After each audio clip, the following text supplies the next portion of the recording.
For basically all of American history, cheap energy was just assumed. But in 1973, that ended, and what we lost wasn't just cheap gas. We lost a whole kind of economic normal. In 1973, the United States discovered something that had never seriously had to think about before, which was that it was dependent on other countries for the energy that ran our entire economy. Every president since has been trying to solve that problem. So here's where it started.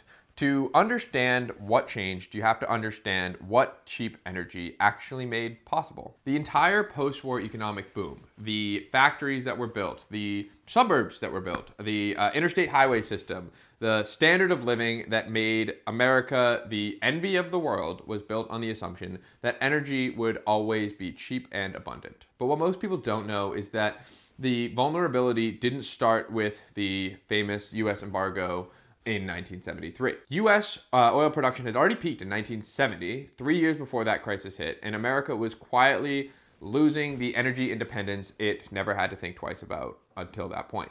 And then in October 1973, Arab members of OPEC cut off oil exports to the United States in retaliation for supporting Israel in the Yom Kippur War. And the price of oil went from $3 a barrel to $12 in a matter of months. Gas lines stretched around the block.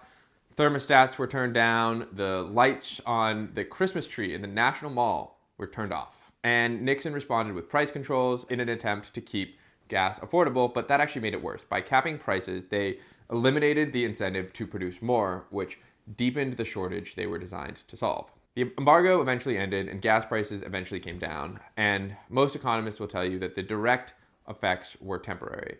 But the oil shock didn't just raise prices, it shattered the confidence that the government could manage the economy toward full employment indefinitely. And in that vacuum came a different set of priorities. Inflation over employment, capital over labor, and a whole reorientation of what economic policy was actually for. The shock was temporary, but what it unblocked was not. We're going to talk more about the policy choices that followed this in a later video, but it is important to understand that the 1970 oil embargo and the fallout from its solution is where the policy structure that defined the next 50 years and continues to shape your life today really started. Make sure you give me a follow so you don't miss the next video, which will be about the economic policies that led to the level of financial instability that we're all facing today.